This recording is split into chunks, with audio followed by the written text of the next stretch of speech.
দেখো বন্ধুরা, এখন বাজে 4:45। যা রোদের তাপ! আমি ছেলেকে স্কুলে নিতে আসছি, মনে কি জীবন বেরিয়ে যাচ্ছে, এত রোদের তাপ।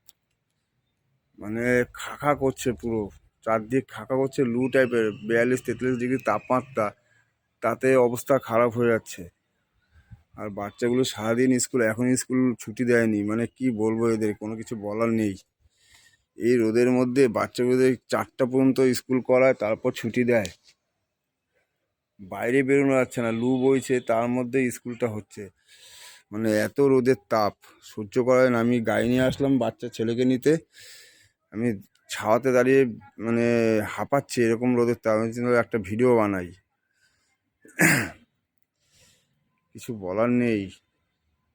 এই স্কুলটা আগের দিকে করতে পারে না। 10টা থেকে স্কুল, 10টা কি 11টার থেকে স্কুল, 11টা থেকে যদি স্কুলটা চালু করে 3:30টার মধ্যে ছুটি দিতে পারে, তাহলেও মানা যায়। কিন্তু এখন মানে সাড়ে 11টা থেকে স্কুল চালু করে, 11:30 15টা থেকে স্কুল চালু করে, আর বিকাল 4টা পর্যন্ত স্কুল চালায়। এই বাচ্চাদের যে কী কষ্ট দিচ্ছে এরা, বুঝতে পারছি না কেন যে এরা এরকম করছে।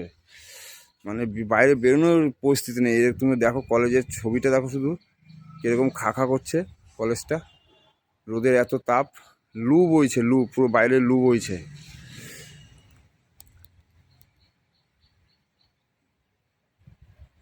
আর রোদের দিকে তো তাকানো যাচ্ছে না, এত মানে তাপ।